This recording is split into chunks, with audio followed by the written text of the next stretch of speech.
by polls, the TRS alleges poaching by the BJP. The BJP instead hitting out, demanding a CBI probe now in the case. Republic exposing the biggest fake news story of the year. The Wire tried to pull off Pegasus-like fake news. The BJP IT cell chief now to file criminal and civil proceedings against the Wire.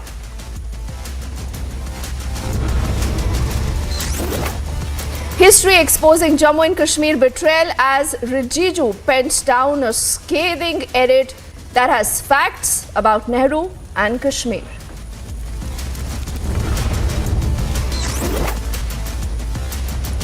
Meanwhile, Mehbooba Mufti is stoking a fresh row, demanding restoration of the instrument of accession.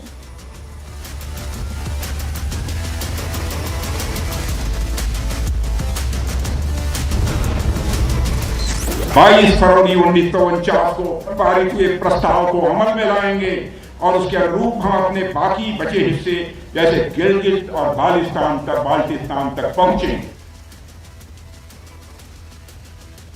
That is the Raksha Mantri making a huge statement on the J&K accession day. He says our journey will be complete with Gilgit-Baltistan.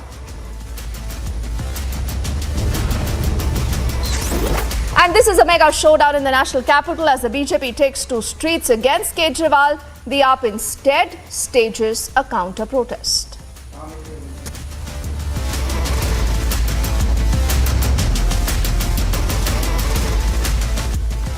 A very good evening. The show is called The Burning Question and I'm Deepthi Sachdeva with you. There is a farmhouse, there are allegations. There is this entire story being created of a particular political party trying to break another political party, but there is no cash. But the rivalry is real here. The battle is in Telangana and we are talking of the huge poaching allegations now that the TRS has leveled on the BJP. Now remember, Republic told you first about the explosive charge of poaching in the state of Telangana. The elections in Telangana, though, viewer, is at the end of the next year. But we are building up to the November 3 by-poll in Munugod. Now, where is the proof? Who's lying? These are questions that everyone is asking. The party this time to pounce on to the Operation Lotus bandwagon ahead of the elections is the TRS. Now, in a late-night drama in a farmhouse in Hyderabad where raids were conducted, this is a TRS MLA's farmhouse. 3 men have been arrested by the cops there. And as per the TRS MLA's complaint, they say that these 3 men belong to the BJP or they're related to the BJP. They say they were offered 100 crores each, in addition to government contracts and posts, to switch their party and then join the BJP. In fact, Rohit Reddy also says that the 3 agents threatened to unleash the CBI and the ED on the TRS MLAs in case they refuse to join.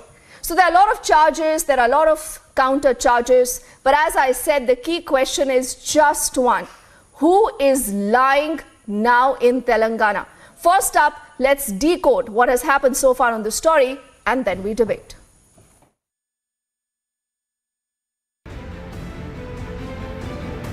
Just ahead of the elections in Telangana, late-night drama was witnessed between the TRS and the BJP.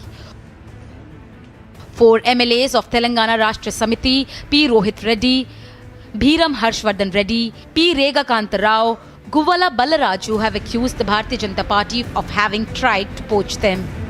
The MLAs were allegedly offered money and prominent positions to switch from TRS to BJP. However, no cash was recovered from the farmhouse, where a vehicle believed to have been used by the accused was also found.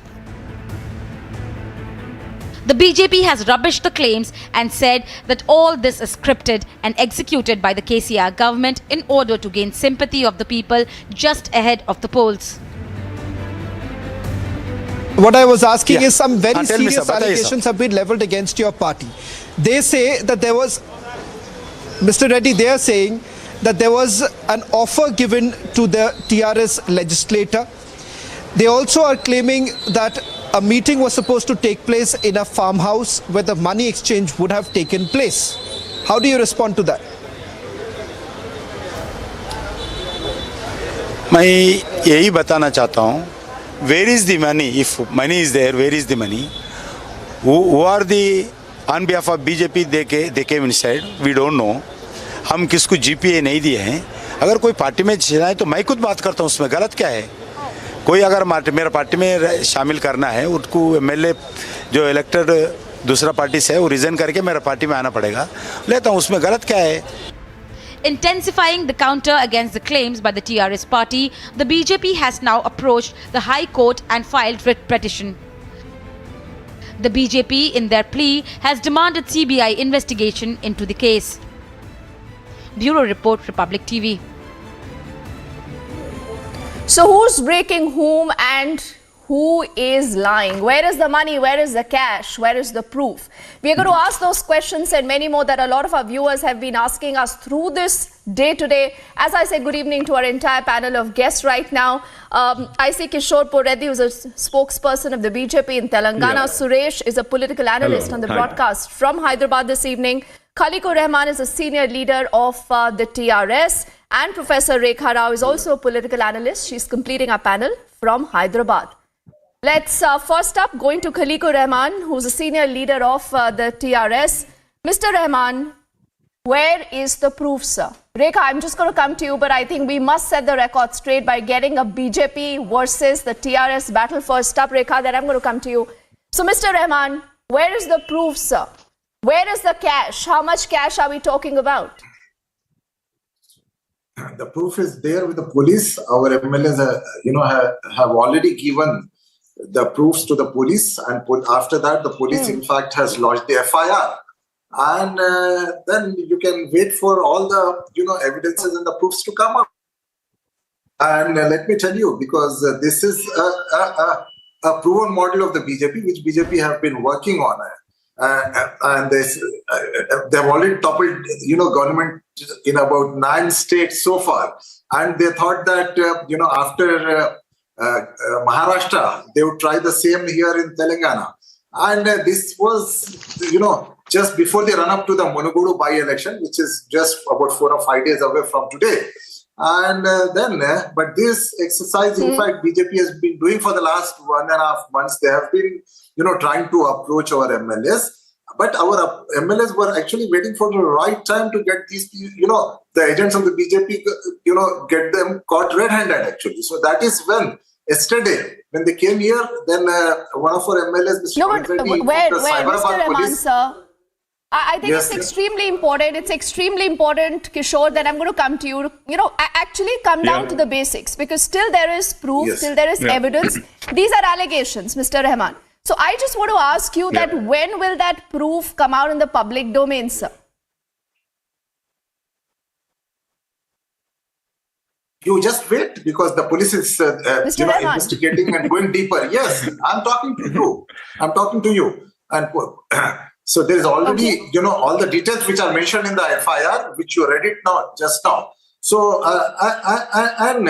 there are about 4 MLAs there, and these 3 gentlemen were there. And there is an audio and a video recording, which will also be, I'm sure will be produced by the police before. Oh, you're saying that there are audio and video recordings of the money being offered by these 3 men who you believe are BJP agents? Are you saying that here on Republic that you have audio and video recordings?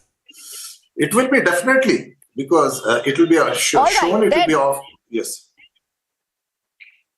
Because see, we don't simply talk without we don't talk without any evidence. We don't talk without any evidence. Okay, fair enough.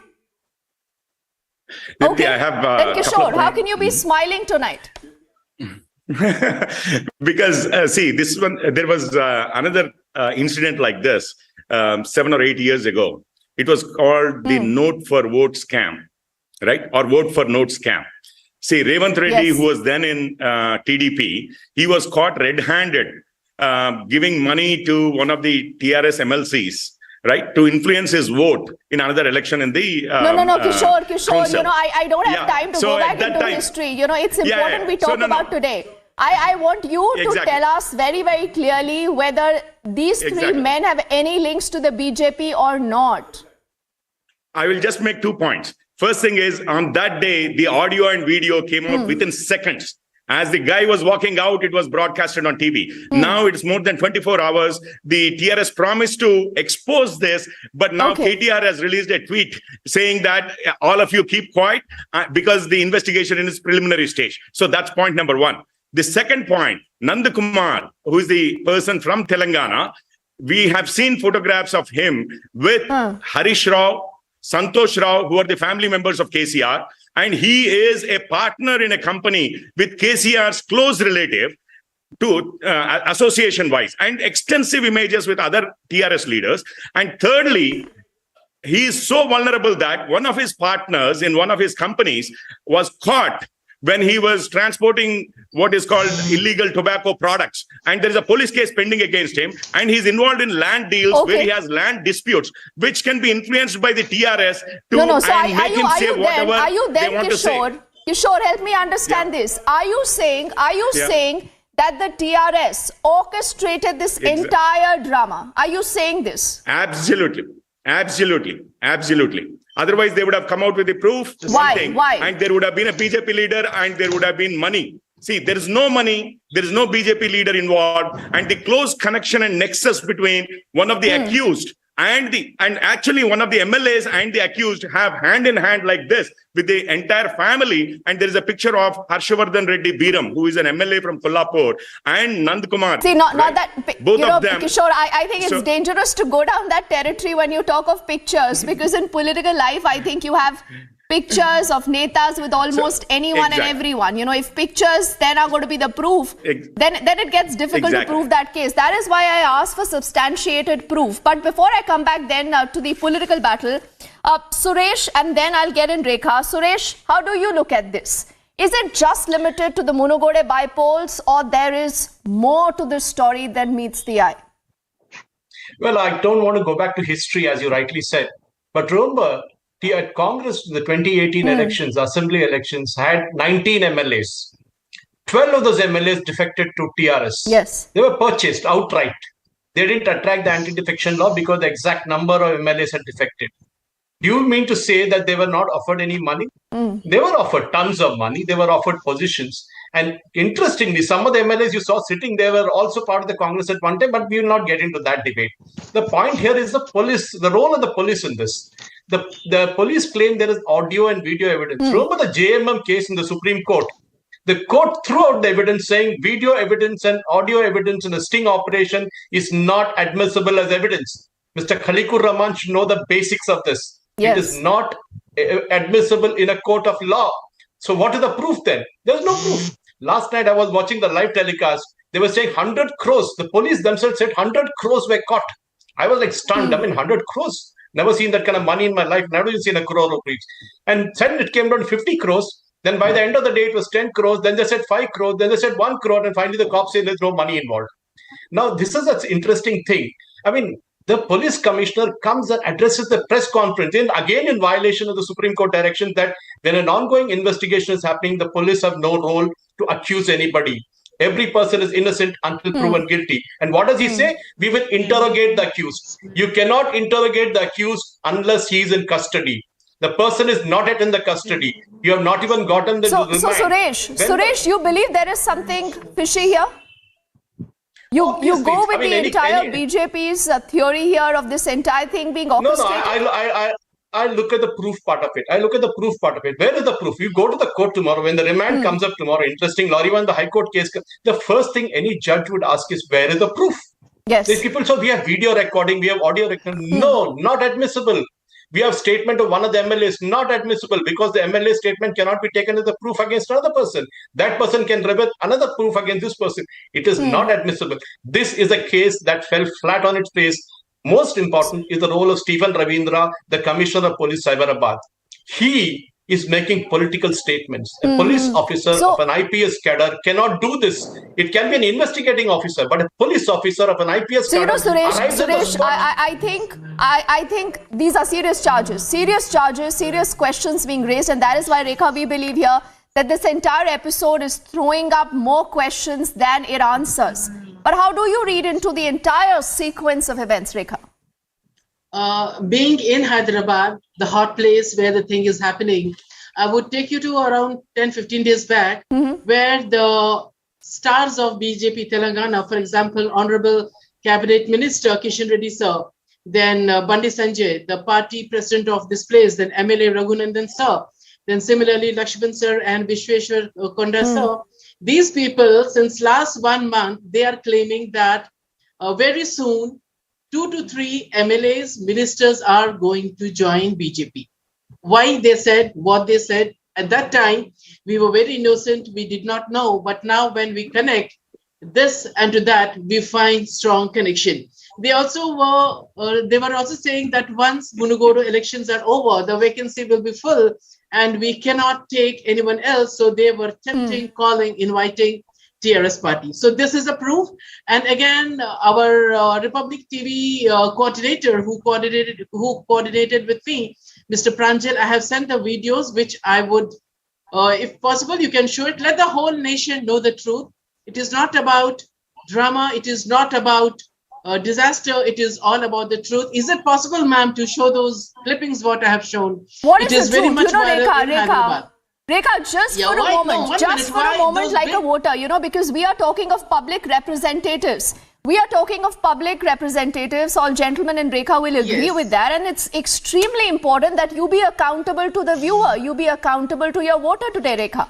So I as a viewer today want to know that if there are poaching charges being leveled by a particular political party, Rekha, on the other, show me the proof. And once there is proof, please act against those people. Where is the proof, Rekha? I have already sent the video clippings. If you just talk to Mr. Pranjal, with whom I have shared, you can just play. Is not just check it out. Video about what? Just check it out. What video exactly about the money, about cash exchanging hands?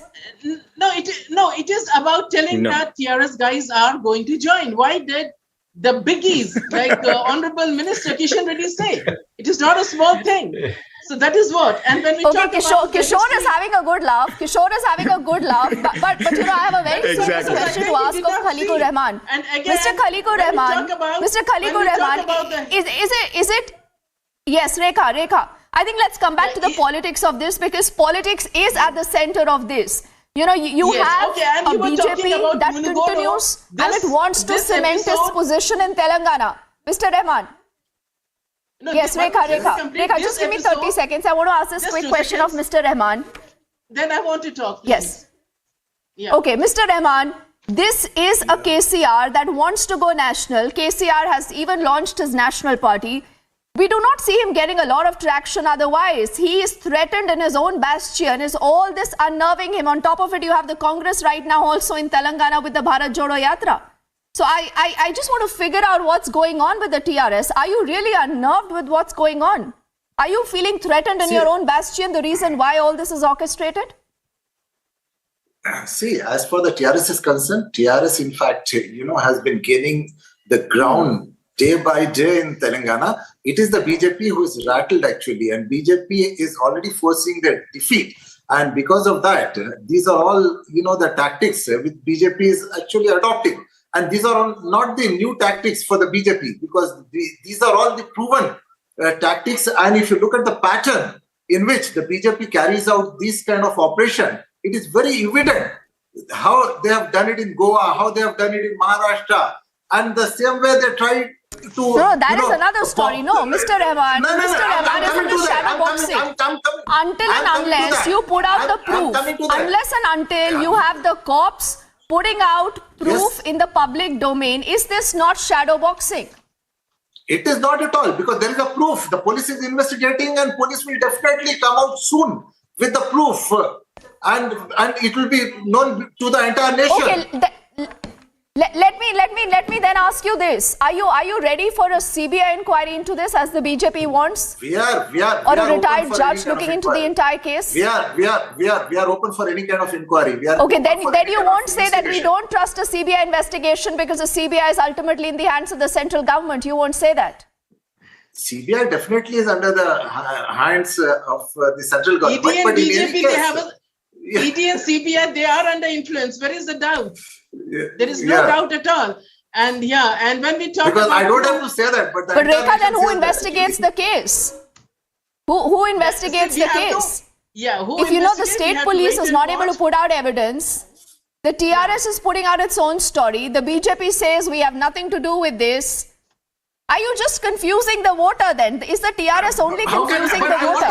Rekha. The voters of Telangana are very smart. The voters of Telangana, they are very smart. And when we see the history of BJP, it is very clear they are champions in buying the politicians. They know the trick of the trade. They buy straight. If not, by offers and all they buy. And when we look at the history of BJP, so Kishore, you have a history. Kishore, because you have a history, no one is ready to believe you. So here is the actual history of Telangana. I don't know if the panelists really know it or not. Since 2014, when Telangana was formed, more than 25 MLAs from different parties have joined TRS.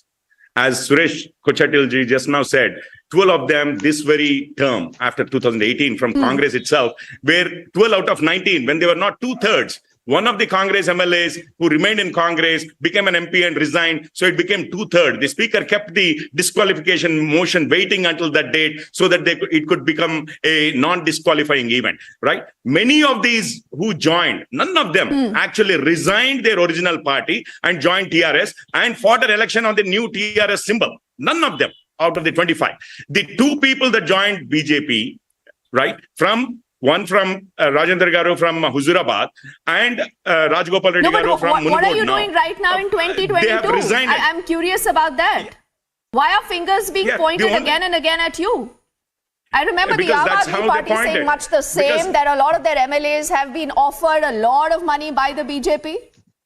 Why is everyone targeting you, the BJP, then?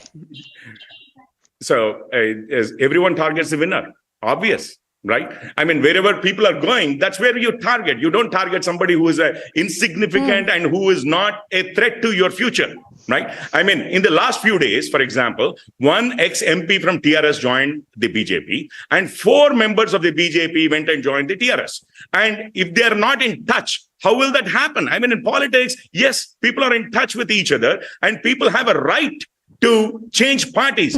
Nevertheless, legally, they have to first resign their own party. Kishore, again, because you're ducking those very pointed question, I want to ask you one little thing here on national television, Kishore, and then I'm going to get in Suresh. Kishore, tell me something. These 3 people, these 3 accused who've been arrested by the police right now, are they any way remotely connected to the BJP?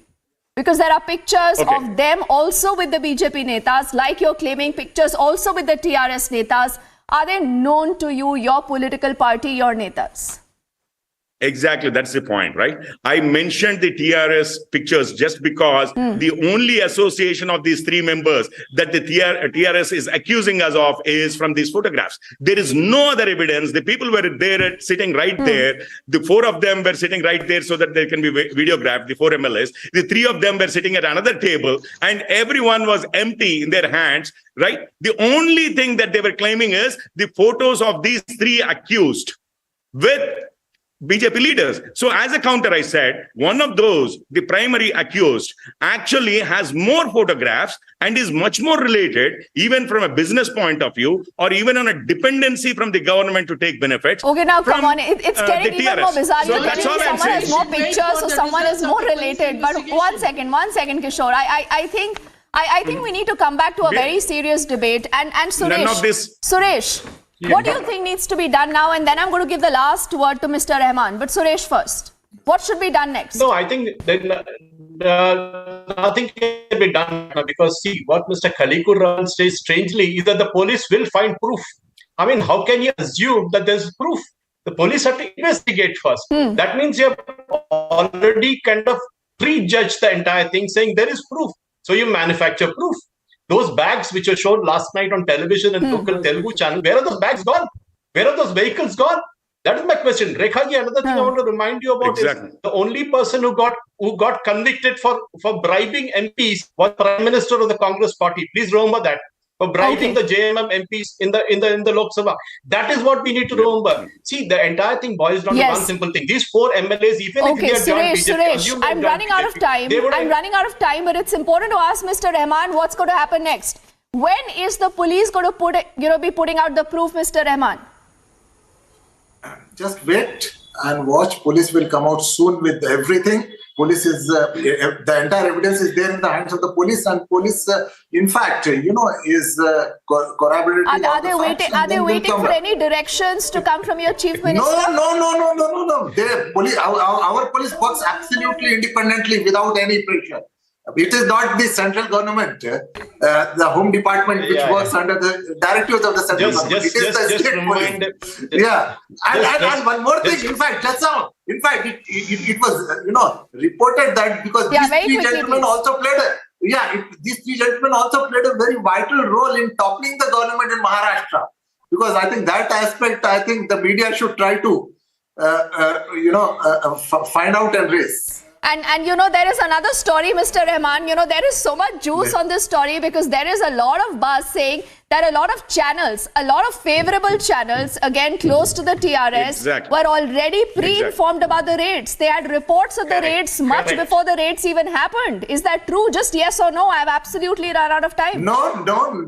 It's all baseless allegations. What is the proof of that they have been invited? They had the pre-invitation. They were there. They were there in the farmhouse investigation. All right. I don't think we've heard the last word yet. But Rekha and all gentlemen, I have to thank you only for want of time. But Republic will continue to ask that question. Where is the cash? Where is the proof? And who's lying in Telangana? And this isn't just the only debate we are doing. But I just thank my entire panel. Yes. Rekha. Thank you. 10 seconds, ma'am. Yes, Rekha. I need to thank you here, but we're going to be picking up that story again tomorrow. For the moment, I thank all of you. And I have my colleague Abhishek here, who's going to take the debate ahead. And Abhishek, what really are you debating in our next leg of the burning question? Well, the important one, Deepthi, the issue of Kashmir's accession and the follies of Pandit Jawaharlal Nehru, which have been brought out today freshly with some new perspective by the Law Minister of the country, Kiran Rijiju. So let's start going. Welcome, friends. It was received wisdom on India's freedom narrative that Kashmir became a problem because of a dithering Maharaja Hari Singh, that Pandit Nehru, India's first Prime Minister, only made one mistake, that of taking the issue to the United Nations. Law Minister Kiran Rijiju, writing on Kashmir's accession day, has bust that myth, blaming Nehru for 5 cardinal mistakes that has turned Kashmir into a festering wound. Let's look at this report and then come back to debate.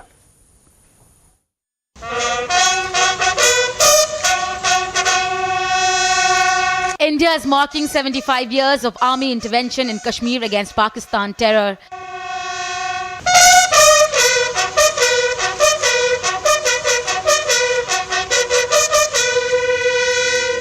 It's been 75 years since Maharaja Hari Singh signed the instrument of accession.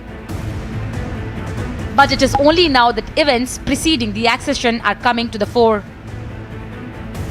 Union Law Minister Kiran Rijiju's article for RepublicWorld.com has put the spotlight on Nehru's 5 compromises that followed Kashmir to become a terror haven.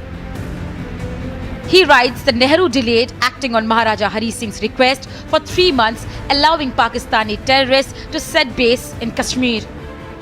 What our first Prime Minister Nehruji did with Kashmir has caused so much of tragedy. It has drained out the nation's wealth.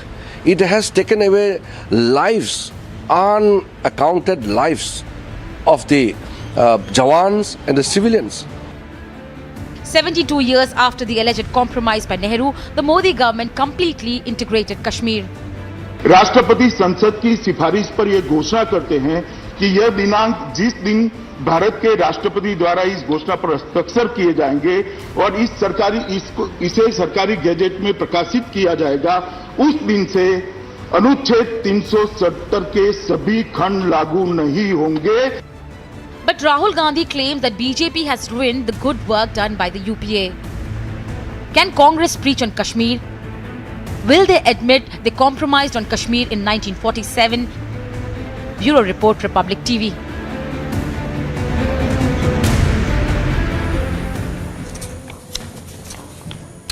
All right, welcome back, friends. And joining me for this debate from the BJP, Tohin Sinha, spokesperson of the party, live from Mumbai. Sandeep Ghosh, author and political commentator, live from Kunnur. Sandeep, you must be having some vacation there. Ratnakar Tripathi of the Congress party, live from Varanasi, and Ashutosh Mishra, senior journalist, live from Delhi. But what are we discussing really? What are we debating? Did Nehru make multiple mistakes out of hubris? Let me begin with Ratnakar Tripathi, because as is my habit, I try to give the opposition the first turn when they join the debate. Ratnakar, we always thought that Nehru made only one mistake, that that of taking the Kashmir issue to the United Nations. But it seems, as it comes out of the article which has been very scholarly written by country's law minister Kiran Rijiju, that he made many mistakes. Maharaja Hari Singh was not the trouble creator. In fact, he was willing, even before independence, as early as the month of July, to amalgamate Kashmir in the Union of India. It was Nehru who was not very sure.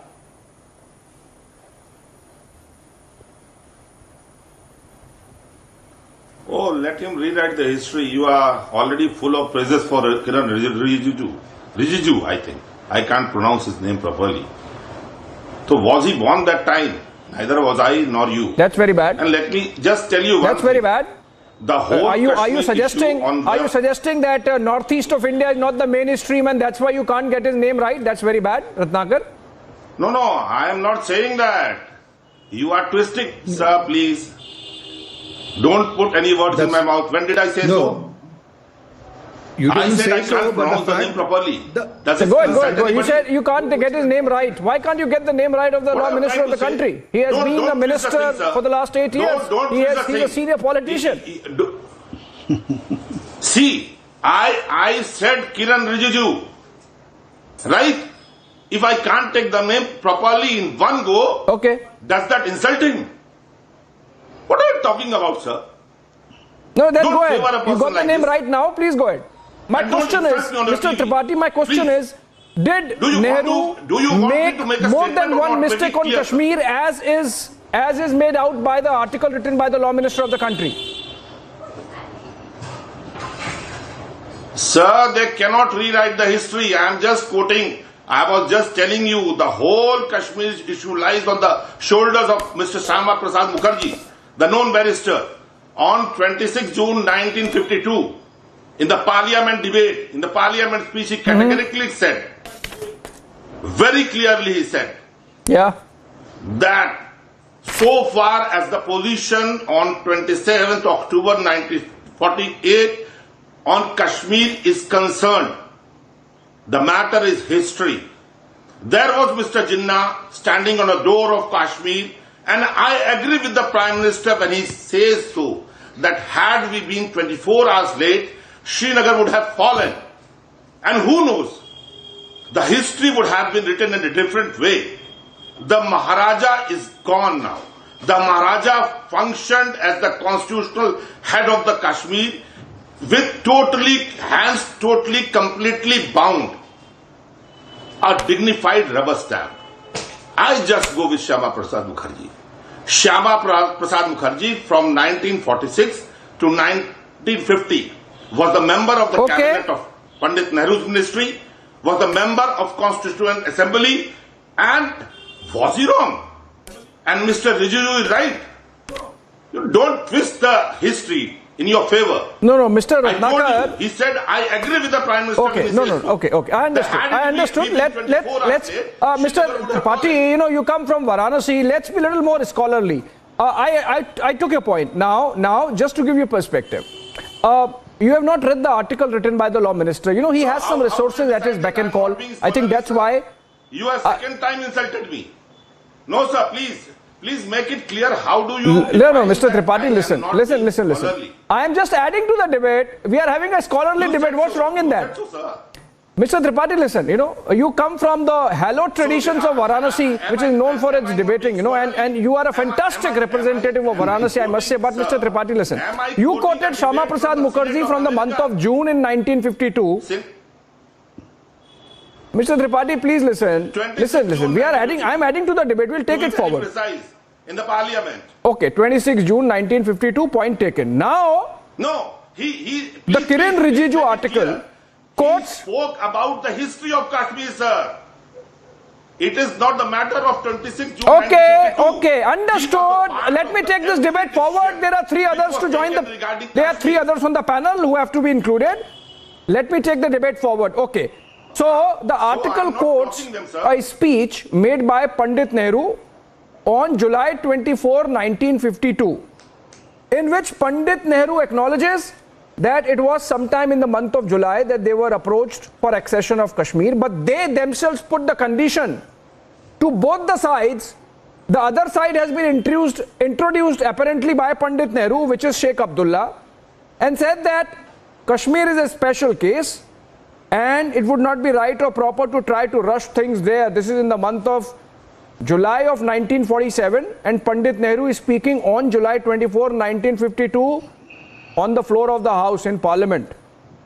And he says that we made it clear that even if the Maharaja and his government then wanted to accede to India, we would like something much more than that, and which is popular approval of it, which would be helmed by Sheikh Abdullah. Tuhin Sinha, you know, Mr. Ratnakar Tripathi says this is rewriting of history, but I think the Law Minister is just quoting a speech made by Pandit Nehru himself.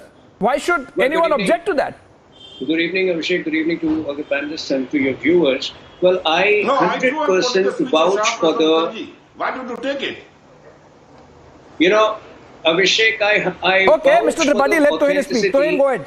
Tuhin, go ahead. I vouch for the... You know, I would 100% vouch for the authenticity of the facts stated by the Honorable Law Minister Kiran Rijiju, because you would be aware, I have myself written a book on Kashmir which released in 2018, and many of the facts are stated in the book. It is a fact that from the late 1930s, Nehru's unnatural preference for Sheikh Abdullah was a bone of contention within the Congress itself. And that had alienated many leaders of the Congress party, because, and including Vallabhbhai Patel, who later became the Home Minister. In fact, that also alienated Hari Singh, Maharaja Hari Singh from late 1930s. But it is also a fact that in the third week of September 1947, barely 5 weeks before the Pakistani forces intruded Kashmir, Maharaja Hari Singh had sent his then Prime Minister to Delhi with the papers. He wanted Nehru to sign it. Nehru again reiterated that till the time you release Sheikh Abdullah, till the time you restore full democracy, I am not interested in Kashmir's accession to India. Exactly 5 weeks later, Pakistani forces intruded Kashmir, and what would have been a very easy accession became a very complicated accession. But that was not the end. The fact is, just let me complete, even his decision to refer the matter to UN was in many ways influenced by Edwina Mountbatten. If you refer to primary sources of information of that time, there is no doubt in that. So the complete falsehood which had been perpetrated by Kashmiri politicians, that Article 370 and Article 35A were linked to Kashmir's accession, this entire falsehood was somewhere encouraged by the Congress party to cover up for the mistakes and the blunders of Nehru. It's a fact. Blunders of Nehru is a fact. Ashutosh Mishra, you know, even as the invaders were knocking on the doors of Srinagar, Pandit Nehru continued to deter or fiddle, as they would have said. He said that no, the condition is that Sheikh Abdullah has to be involved. Even as the invaders were knocking on the doors of Srinagar. Would you dispute that now? So, first of all, we have to understand that targeting Pandit Nehru is the favorite trick of BJP to cover up their own failures. And right now we are talking about the disaster. How does it take away from the facts that have come out? Kashmir. So the facts, I'm coming to the facts. What are the facts are being very smartly hidden by Kiran Rijiju. What was the fact? The fact was that Hari Singh was two-timing. He had gone to Pakistan first, to Jinnah first. Then coming back to India. Why did Pandit Nehru want Sheikh Abdullah to be involved? Because this was basically a Muslim state ruled by a Hindu king. And at that time, the choice was to be democratic. Oh, so Muslim appeasement. That is something that Muslim appeasement began, according to you, even before independence. Then, Ashutosh Mishra. Only two people who tell them what to do, and they do it. In this case, in history we know how Hari Singh at time was being dictatorial, and Sheikh Abdullah represented the voice of the people. And Sheikh Abdullah had opposed Pakistan. Let us be clear. He wasn't pro-Pakistan. If somebody today tries to paint him as pro-Pakistan. Okay. I mean, didn't BJP tie up with Mehbooba Mufti, and it's their hatred for Kashmir that today they have obliterated Kashmir, divided it into parts, and denied them any democratic right as of today. So this is a trick. All right, that's one another aspect that you are bringing in, Ashutosh Mishra. Of course, trying to deflect first that BJP's pet peeve Nehru is involved. That's why BJP keeps bringing him in. I'll go to Sandeep Ghosh on that note. Sandeep, you know, what Ashutosh Mishra is suggesting is that both Sheikh Abdullah and Maharaja Hari Singh, they were triangulating, so to say, between India and Pakistan, trying to get the best bargain, and that is the reason why Pandit Nehru also wanted Sheikh Abdullah to be part of the problem or part of the solution, as he thought at that time. Is that the reason, or more likely that Nehru was Panditji? I mean, Honorable Pandit Nehru was, you know, sort of guided by hubris. He was himself a Kashmiri Pandit. He thought, Sardar Patel, please you take care of Hyderabad and Junagadh in Gujarat. I'll take care of Kashmir. I know Kashmir best. Or more likely that the Mountbattens in some ways influenced him? First of all, Abhishek, I must tell you, you mentioned my being in Kunur. I am not holidaying, I live here. But what is of incident, or what may be of interest to your viewers? My bad. No, but what is maybe interest to your viewers and germane to this discussion is Sheikh Abdullah. Not many people know when he was arrested in 64, he was first. Yes, he was incarcerated down south. But he was kept in Kunur. He was first brought to Kunur. And from here, he was shifted to Kodaikanal, where he lived for 2 years. So Kunur also has a connection with this topic discussion, which we are having coincidentally. Now, coming back, you know, Abhishek, it's very difficult to go back into that period of history and read people's mind. But what we definitely know, after that, what did the Congress government do for 60 years? How did they try to resolve Kashmir? They kept this so-called temporary Article 70 hanging for all this while and let people like the Abdullahs and the Muftis play, you know, a double game or, you know, double cross us half the time with Pakistan and half the time here talking of secessionism once in a while and all of that. And today, let me tell you, people who are in real touch with Kashmir, they would say Article 370 was being used by these people as a smokescreen for all their nefarious activities, including land grabbing, you know, selling timber, making all kinds of money and through the terrorist route across the border, all of it. Now that Article 370 has been removed, for the first time, the law of the Indian mainland is getting extended there, and that has really changed the mood. And more importantly, it has indicated to the locals that India is serious about Kashmir. It's not dilly-dallying as it used to do earlier. We have stakes, we have a skin in the game, and we are there to stay. And that is the biggest difference, which is lots to be done. There are a lot of other issues, but that is at least that's how the correction of history has begun. And it is people who have been complicit. It seems that must be the intention. You've got absolutely bang on, Sandeep, you know. You've got absolutely bang on. It's a coordinated move, you know, that a narrative building is being done. It's not Ratnakar Tripathi, I'll come to you, you know. It's not about BJP versus Congress party. Kashmir, for God's sake, is about India's territorial integrity and sovereignty. For 7 decades, we have had this narrative that Pakistan has stakes in Kashmir, and the roots of which have been brought out today in this article by Law Minister. I am not saying that he is a master student of history, but then, you know, he has resources at his beck and call. You cannot doubt the information that has been provided. Ratnakar Tripathi, you know, why should you not accept that Pandit Nehru might have made some mistakes out of hubris, or perhaps influenced by Mountbattens, or, you know, his own thoughts, or his genuine friendship with Sheikh Abdullah, which of course later turned sour, and Sheikh Abdullah had to be jailed, perhaps Pandit Nehru realizing that he made a mistake. Why can't you admit that Pandit Nehru could have been fallible on this count? Yeah, Abhishek, thanks a lot for admitting that the resources and the things are at beck and call of Rijijuji. He doesn't study. He just frame a writer, send it to you, and you publish it in republic.com, world.com. It is on the back end call. You said it. He didn't write of his own. He didn't read the books. Now let me tell you one more thing. What you avoided from the very first second, that the reflection, the meanings of Shyama Prasad Mukherjee's speech in Parliament on 26 June 1952. What I told you.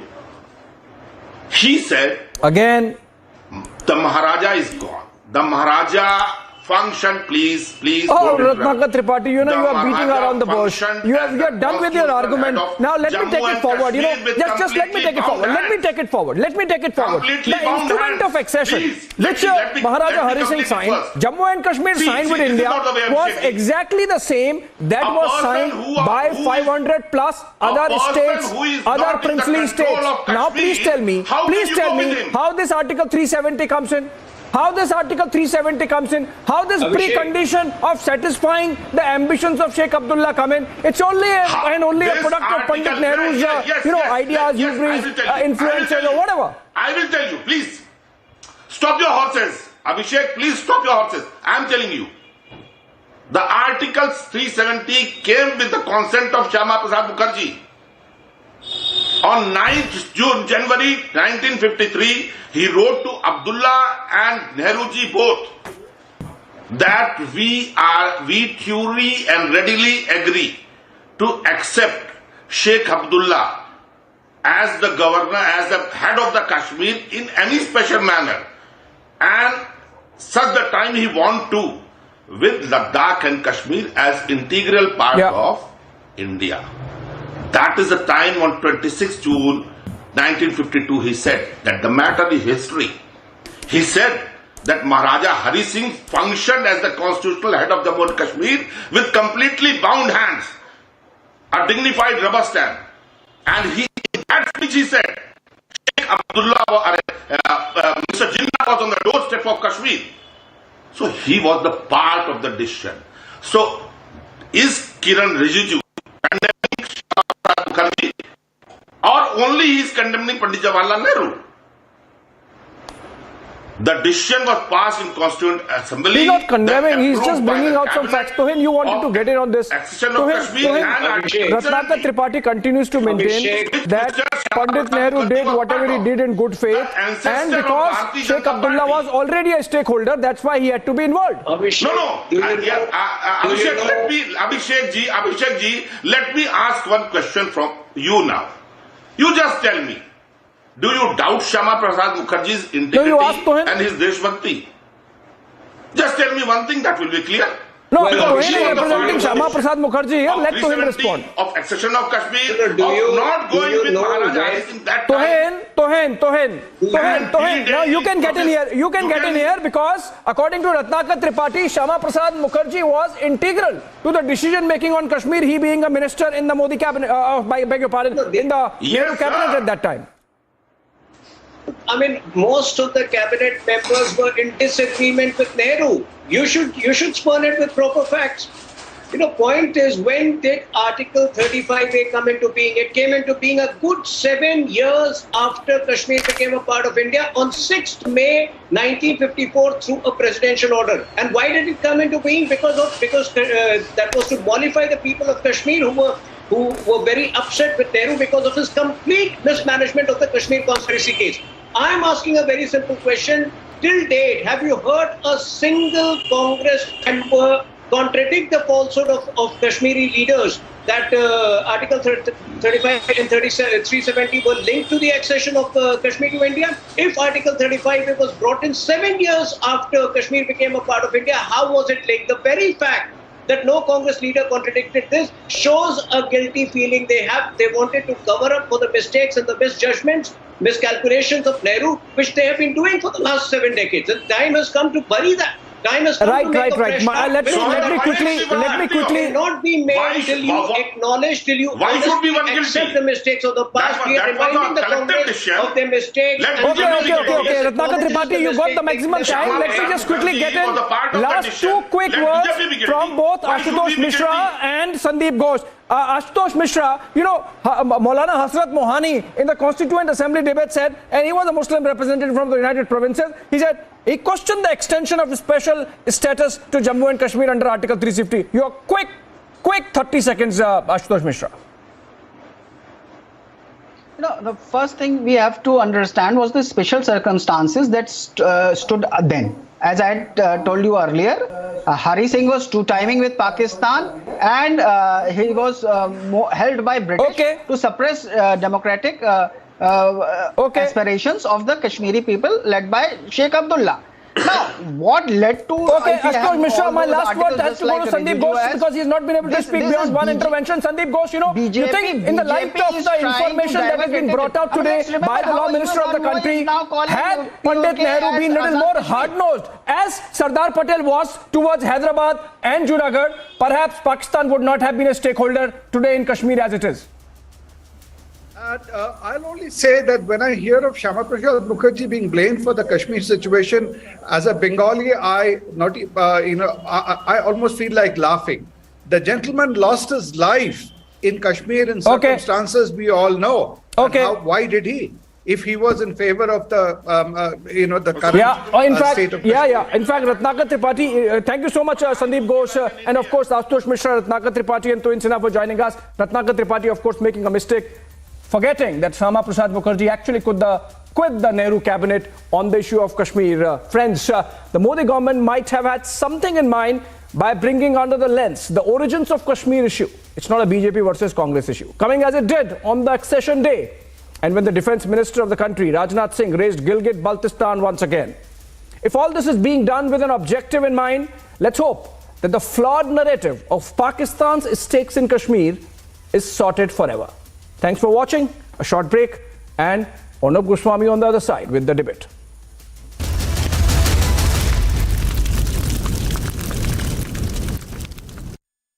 Style? For me, it's the pursuit of timeless elegance. Crisp, clean, classic, subtle brilliance. You don't know what it is that catches your eye, but it does, The cut, the color, the lines. There's something in the essence of the evergreen. You feel special, selected. That's when I know I found the right fit. When I feel selected. QS and THE, the world's foremost university rankings organizations, have ranked Amity amongst the top 3% universities globally, making it among the very few Indian universities to be included in both rankings. Yet another top ranking for Amity University.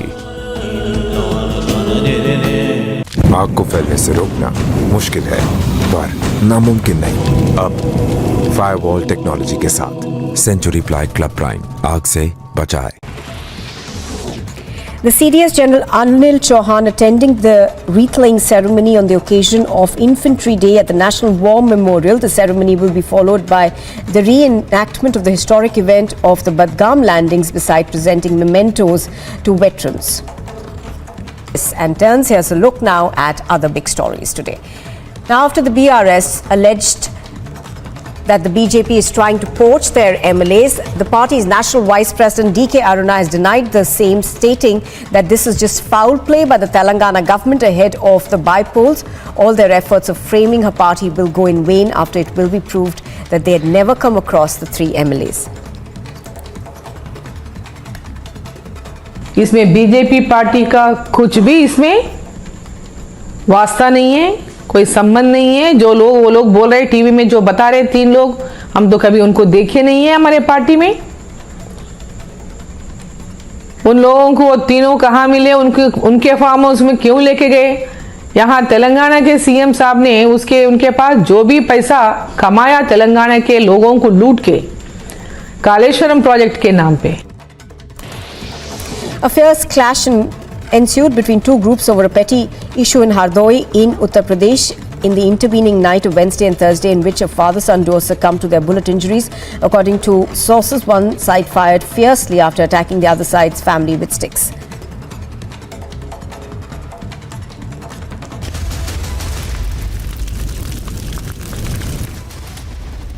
Big twist in Munugode by polls. TRS alleges poaching by BJP. The BJP hits out, demands CBI probe in the case.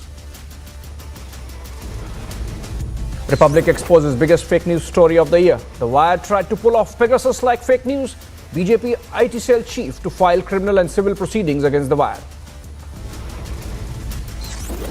History exposes Jammu and Kashmir betrayal as Rijiju pens down scathing facts about Nehru and Kashmir.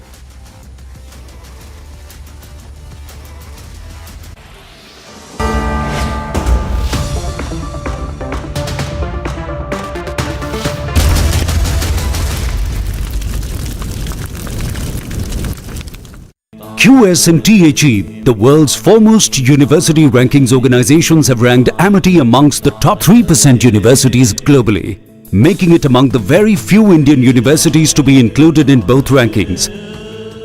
Yet another top ranking for Amity University. आग को फैलने से रोकना मुश्किल है, पर नामुमकिन नहीं। अब फायरवॉल टेक्नोलॉजी के साथ सेंचुरी प्लाई क्लब प्राइम आग से बचाए। And turns, here's a look now at other big stories today. Now, after the BRS alleged that the BJP is trying to poach their MLAs, the party's national vice president DK Aruna has denied the same, stating that this is just foul play by the Telangana government ahead of the by-polls. All their efforts of framing her party will go in vain after it will be proved that they had never come across the 3 MLAs. इसमें BJP party का कुछ भी इसमें वास्ता नहीं है, कोई संबंध नहीं है। जो लोग वो लोग बोल रहे टीवी में, जो बता रहे 3 लोग, हम तो कभी उनको देखे नहीं है हमारे पार्टी में। उन लोगों को वो तीनों कहाँ मिले, उनके फार्म हाउस में क्यों लेके गए? यहाँ तेलंगाना के सीएम साहब ने उनके पास जो भी पैसा कमाया तेलंगाना के लोगों को लूट के, कालेश्वरम प्रोजेक्ट के नाम पे। A fierce clash ensued between 2 groups over a petty issue in Hardoi in Uttar Pradesh in the intervening night of Wednesday and Thursday, in which a father-son duo succumbed to their bullet injuries. According to sources, one side fired fiercely after attacking the other side's family with sticks.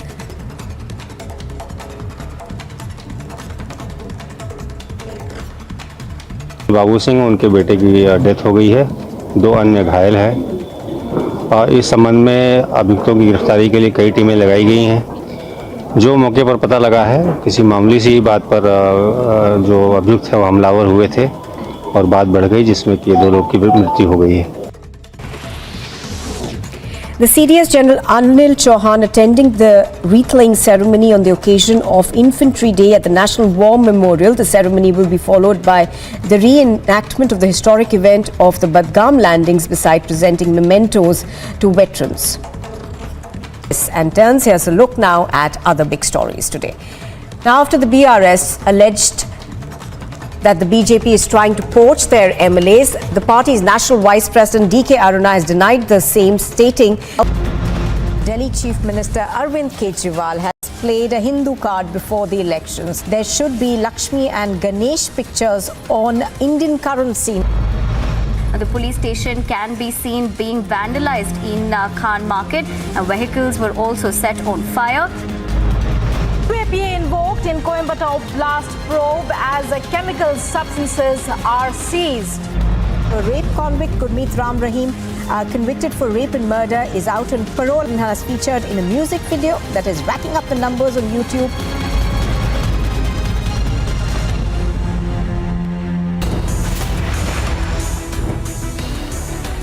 Union Minister's article triggers the biggest political debate. Whatever Nehruji had said in the parliament, all are part of the document. And these documents are something which people of the country must know it. That is why I have stated that the blunders which were committed by Nehruji has been undone by Modiji. Who prevented One Nation, One Constitution? Debating tonight at 9 p.m.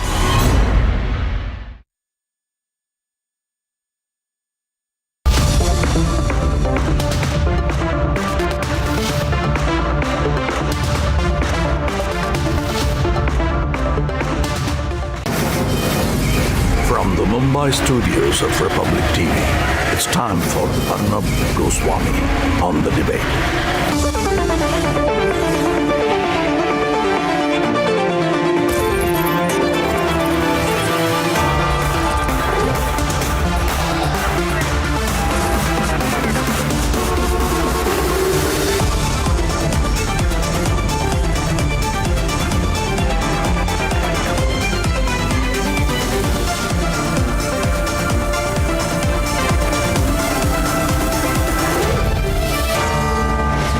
Arnab Goswami on The Debate at 9. Presented by Amity University. Powered by RP Sanjeev Goenka Group and Century Ply.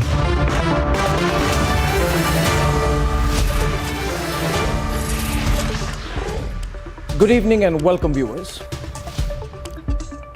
I wish to speak to you tonight about a very serious matter, about what has emerged as the biggest fake news story in the world. The biggest fake news story ever globally. And I'm embarrassed to say that this fake news story has come from India. And it has come from what is described by many as a propaganda site called The Wire. What The Wire has done is a shame in the history of journalism. And as much as the Latvian media and its ecosystem may try and cover it up and try not to talk about it, I think we must. Not because one propaganda site has published this fake news, but because of the fraud and fabrication that has accompanied this fake news. You can get a story wrong, yes you can. And then you can run a corrigendum, a clarification, but you cannot do some things.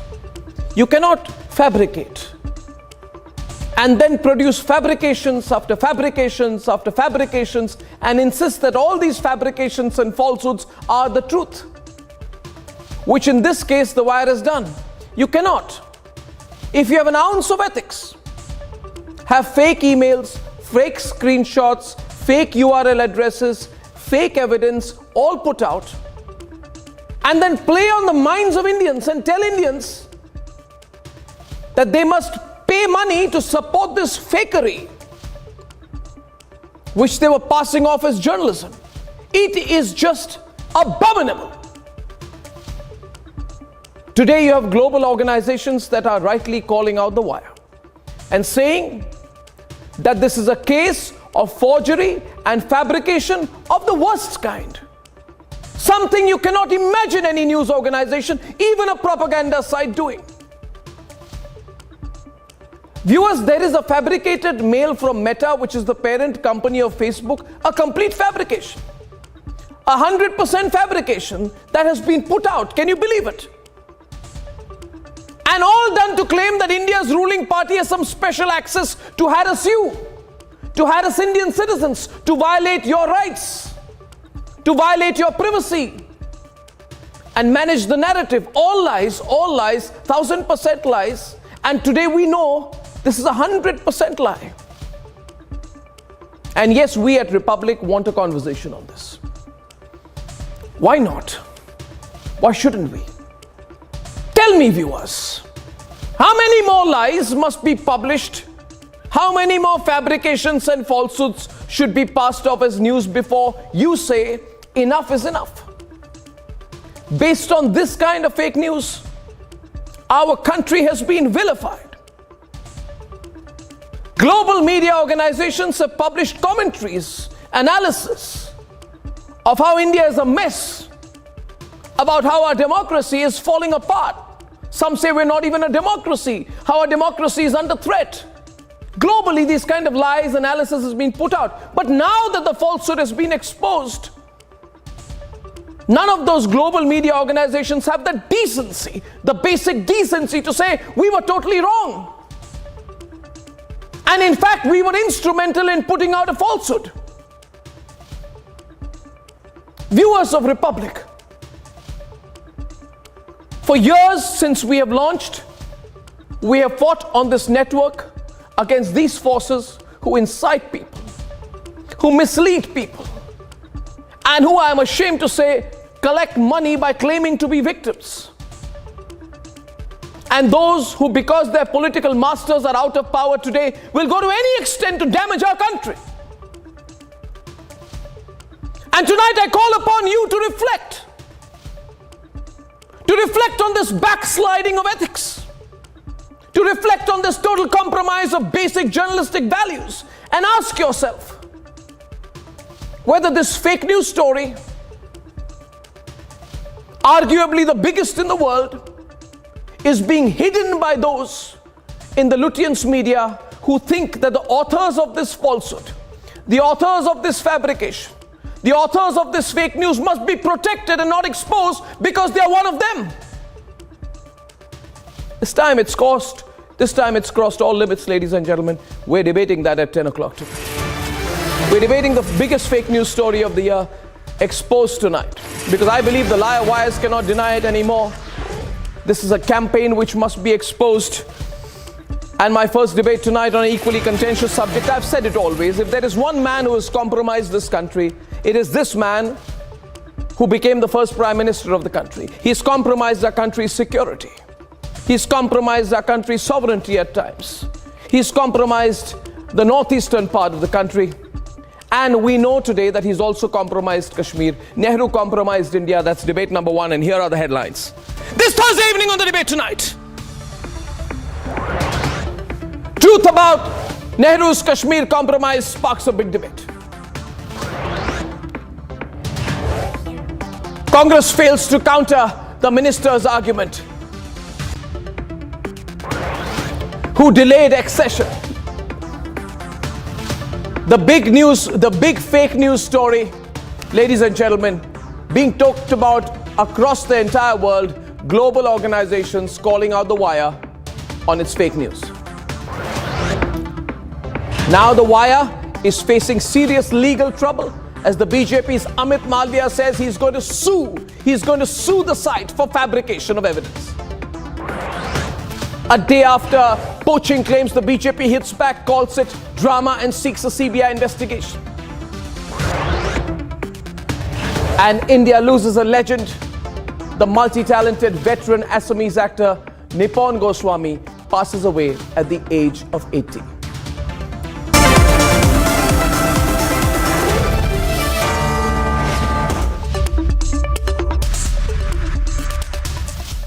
Ladies and gentlemen, the Union Law Minister has said that today marks the 75th anniversary of Nehru's blunders of bleeding India. This is an uncompromising reality check on how the situation in Kashmir could have been totally avoided if not for Nehru's dithering, if not for Nehru's flawed decision making. But viewers, if you ask me, I think this is an understatement from Union Law Minister Kiren Rijiju, because I believe, ladies and gentlemen, I have no qualms in saying this, that Nehru compromised national interest. Let's debate. India is now talking of taking back Pakistan-occupied territory. जब हम 22 फरवरी 1949 को भारतीय संसद में सर्वसम्मत पारित हुए प्रस्ताव को अमल में लाएंगे और उसके अनुरूप हम अपने बाकी बचे हिस्से जैसे गिलगित और बाल्टिस्तान तक पहुंचे. But for 75 years, even Kashmir's integration with India was lined with ruptures. What our first Prime Minister Nehru ji did with Kashmir has caused so much of tragedy because of that blunder. Today, Kashmir has unnecessarily become an issue, a disputed issue. In a 1,590-word article, the Union Law Minister has listed just why today marks the 75th anniversary of Nehru's blunders bleeding India.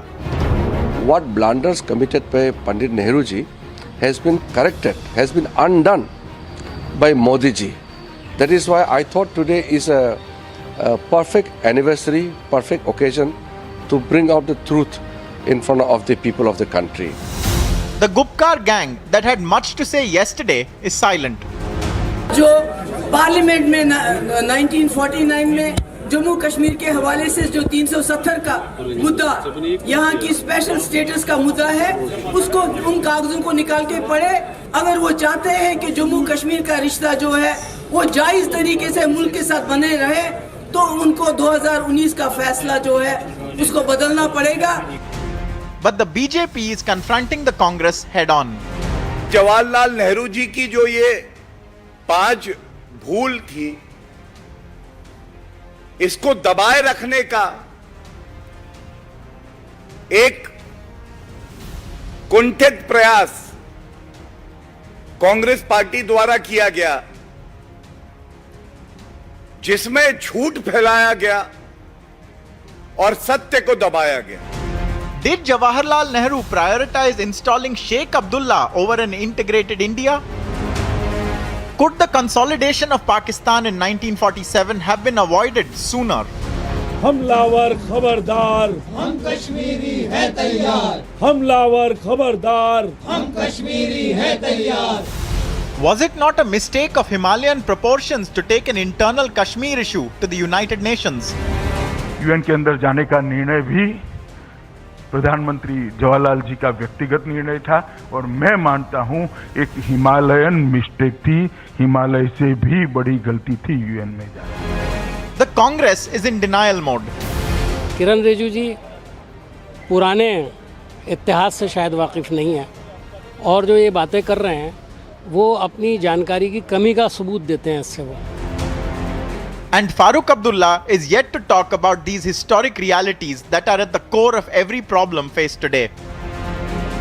हालात कभी यहाँ ठीक नहीं थे, कभी election होते रहे।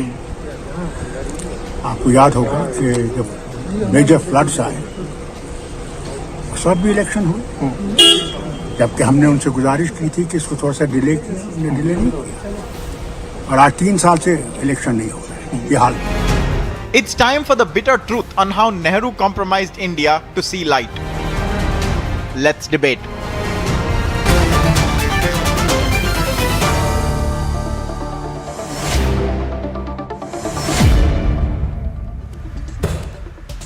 And ladies and gentlemen, I believe the role of the media is in putting out the right facts, and even if the truth is bitter.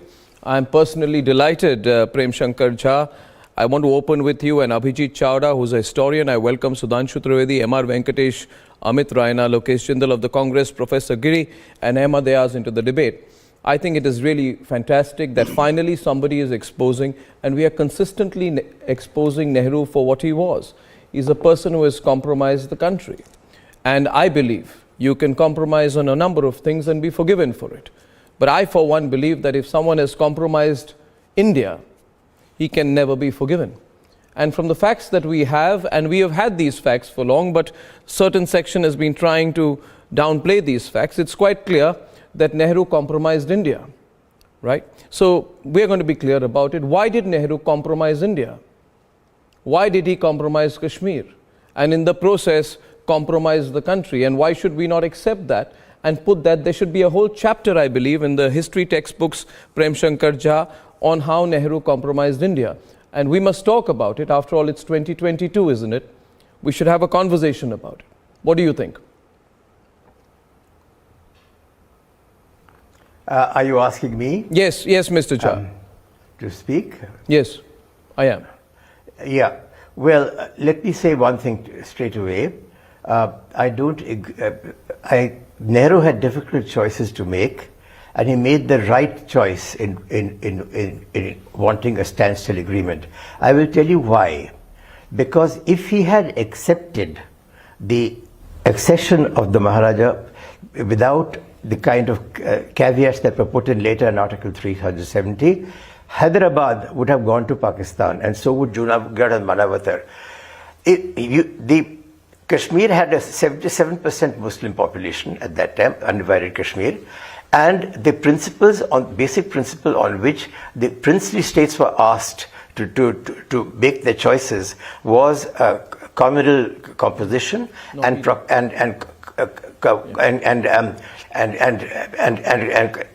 being what is it called, side by side, having common borders. Now the communal composition, the very time when this was done, the Nizam of Hyderabad had decided to accede to Pakistan. And if Nehru had accepted the accession of Kashmir, Nizam of Hyderabad would have said, there you are, you can have a Muslim majority state being accepted by India. Well, Pakistan I want to be part of Pakistan, and we would have had absolutely no legal standing whatever. If to hold on to Hyderabad after that, we would have held on to it. There would have been the war, but immediately the result of the war would have been a counter war from Pakistan in Kashmir, an invasion, where they would have had the moral right on their side. So I believe they had that- already prepared for that war. I just wanted May I to finish just one more Yes. thing? They had already prepared for that war. They had taken 4,000 rifles. They had taken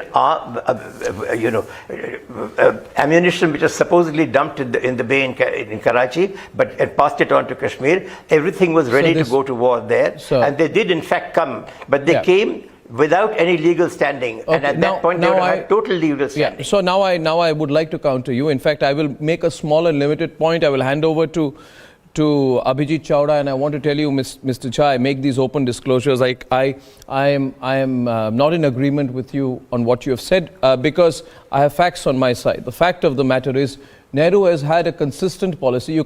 Some people say Nehru was not wrong; he was just a weak man. I believe, Mr. Jha, that he was both weak and compromised. I believe, and it is my belief, that he was just a handmaiden in the hands of the colonial masters.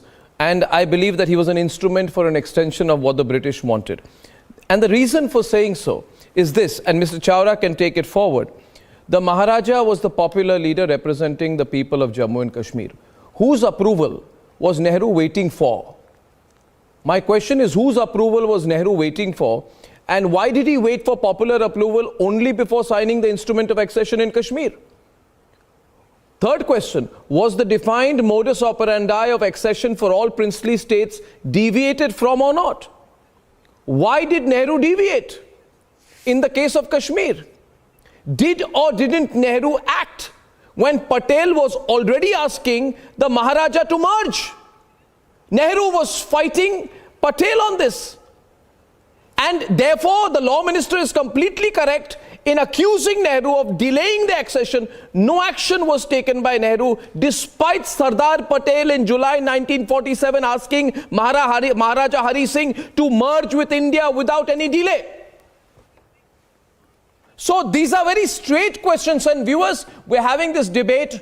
And we're having this debate on Republic, and I believe that we must completely rewrite our country's history with this fresh approach. Abhijit Chawda, you heard the opening remarks of Prem Shankar Jha. Your counter. A very good evening, Arnab. Thank you for having me on the debate. So when it comes to the accession of Kashmir to India, Kashmir was not a special case in any way whatsoever. The only criterion that was required for acceding to India was that the ruler of the princely state would sign the document of accession. And that's what Maharaja Hari Singh wanted to do in July 1947 itself. And that was it. Right, and we have to look at this from a bigger perspective about what other things were happening in 1947. The Second World War had ended, the Cold War was beginning. The United States and Great Britain had certain geopolitical agendas in the subcontinent. That's why they wanted India to be partitioned. That's why they wanted India to remain a weaker nation, right? And that's why they installed people like the great, magnificent Mr. Nehru in power. So the other case that people don't remember is the Khan of Kalat. Kalat is a region in Balochistan. The Khan of Kalat also wanted to accede to India. He actually signed the document of accession and sent it to Mr. Nehru. And Mr. Nehru sent it back to the Khan of Kalat. Otherwise, we would have had Balochistan as well. In 1948, the Sultan of Oman offered the port of Gwadar to India for free. And Mr. Nehru refused that. So Mr. Nehru clearly seems to have had some kind of a geopolitical agenda of his own, or maybe he was acting, like Arnab says, as the handmaiden of larger powers. But what happened at the end of the day is that India lost out on territories that were rightfully Indian. Yeah, absolutely. We lost out on Balochistan, parts of Balochistan, on Kashmir as well, and many other territories that I'm not mentioning here. For instance, in the northeast, the Kabo Valley was always part of the kingdom of Manipur for the longest time, and that was given away to the Burmese for no reason whatsoever, because Mr. Nehru so wished. So if you look at the pattern, the overall pattern of behavior and the overall pattern of decision making, you see that Mr. Nehru essentially is the root cause of most, if not all, of the geopolitical issues that India labors under today. So I do not agree with the statement. We'll keep it moving fast. We'll keep it moving fast. And Sudhanshu Trivedi, I see you coming in. I must reply to this. Mr. Jha, may I just make a small intervention and then I'll come to you? I just want to make a small point. I'm coming straight to you, sir. I'm coming straight to you. Just a minute. I want to tell you, viewers, that many people say, why does Republic do these debates? Why do you reopen old wounds? I'm not reopening old wounds. I want the history of this country to be rewritten, to be faithful to the facts. and the facts have been compromised for too long. Now, Sudhanshu Trivedi, that's why this debate is massive right now. I'm coming to you, Mr. Jha. Will you allow Sudhanshu Trivedi a small rebut? He has not spoken. Then I'll come for a counter rebut to both of you. I will just say one thing, viewers. I will say one thing, viewers. Please remember, a note sent to MC Mahajan, right, who was then Prime Minister of J&K under Maharaja's government in 26th October 1947 says, India will accept this accession provisionally. Why provisionally? Why provisionally? The British wanted it, that's why provisionally. Was Nehru a British puppet? Why did he add the word provisionally is the question tonight. Sudhanshu Trivedi is on the debate. 1 minute. Sudhanshu Trivedi is on the debate. Yes. Yes. Arnav, I just want to add what Mr. Chavda has said. The Northwest Frontier Province, which is today's Khyber Pakhtunkhwa in Pakistan, they were having the Congress majority in 1946 assembly. Khan Abdul Ghaffar Khan never wanted to merge with Pakistan. And he tried so much and Nehru took a stand that there is no land route, so we cannot, East and West Pakistan can be 2,000 kilometers apart. But then finally, there is a famous phrase that Khan Abdul Ghaffar Khan said, "Hame bhediyon ke haath mein chhod diya gaya." This was the stand. And now, on the issue of what Mr. Jha was saying, Hindu majority and Muslim majority, then how come Lahore, which was having 75% Hindu and Sikh, how it went to Pakistan? How come Kartar Sahib, just 4.5 kilometers from here, with almost 100% Hindu and Sikh in that area, how come it went to Pakistan? How come Karachi, which was having 70% Hindu population, went to Pakistan? And moreover, I would like to say why it is said that the Nehru ji was responsible. I would like to quote Mr. V.N. Gadgil, who was a senior minister and he was a minister in Nehru's government. He has written in his book, From Inside the Government, he has written that Maharaja was ready to accede to India, but Nehru was not taking interest. Now, I am quoting Maulana Azad, India Wins Freedom. He says that in 1946-47, when Sheikh Abdullah was leading an agitation against Maharaja and he was jailed, then Nehru as an interim prime minister, because he became prime minister in 46 September, not 15th of August 47, he tried to pressurize Maharaja, jisse Maharaja chid bhi gaye the. And because of that, when Meher Chand Mahajan as prime minister came to Delhi on 24th of October, in his book, Looking Back, he has mentioned that for 2 days Nehru has not taken a decision. Why? No, he was insisting because that Nehru, first the power should be given to Sheikh Abdullah. Power should be given to Sheikh Abdullah, then he will accept the accession. And whatever is written in his book, and Meher Chand Mahajan subsequently became Chief Justice of India. So you cannot put any question on him. And he has said finally, sir, Sudhanshu Trivedi, Sudhanshu Trivedi ji, एक minute. Sudhanshu Trivedi, एक minute. ये बहुत ज़्यादा calls आ रहे हैं हमारे newsroom में. Too many people are calling, and I want to share one thing with you. You know, most of the people commenting on this DK Giri and all are a lot of young Indians are calling in on this. Because when we put out these facts, you know, the youngsters say, is this the truth about our country? They say, did Nehru compromise this country? But we were told another story. I want to tell them the stories they were told were nothing but a bunch of lies. A bunch of lies which will be corrected for this is for 1 minute. I have to control this. Mr. Jha wants to respond. Mr. Jha has the right to rebut, but I'll only give you 1 minute, Mr. Jha, to respond at this stage because some other panelists also want to come in. Yes, Mr. Jha. No, you will not. Arnab, I will not take only 1 minute because everybody is talking about me and everybody is talking about Kashmir. Number one, let me tell you, Nehru could not accept the accession from the Maharaja and claim at the same time that the entire popular movement was with India because Sheikh Abdullah, the leader of that popular movement, was in jail, and he had been in jail since 46, put there by the Maharaja. The Maharaja would have been acceding with the most powerful party in Jammu and Kashmir, the leader being in jail, who would then have had no option but to welcome the Pakistani military invasion.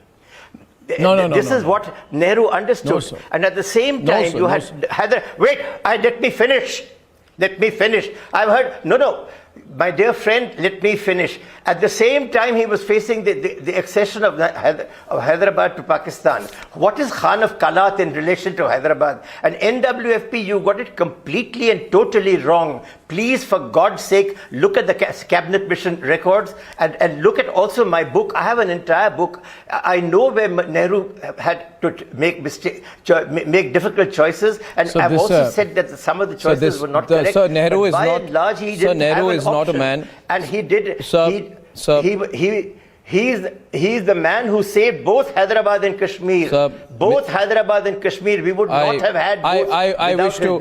Now, Mr. Jha, may I, with your permission, sir? May I, with your permission, speak another word. Sir, may I, with your permission, counter you? No, you may not. No, you may may I not. counter I you, have sir? written the book on this.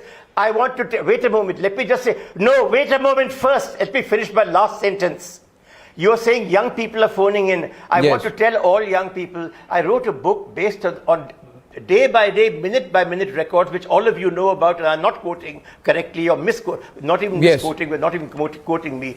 That book tells you exactly why Nehru had to do what he had to do. Please, all of you who are listening to this, read it in English. It is available. Mr. Jha, now I need to respond to you, sir. Mr. Jha, I need to respond to you, sir. Mr. Jha, I need to respond to you, sir. May I please, with your permission.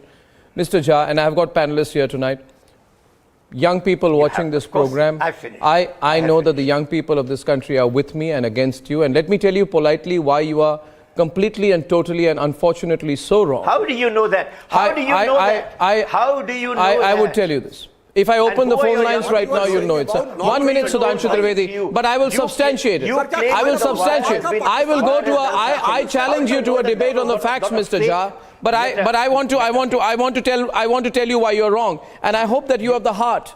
I hope that you have the heart and the courage to hear me. Mr.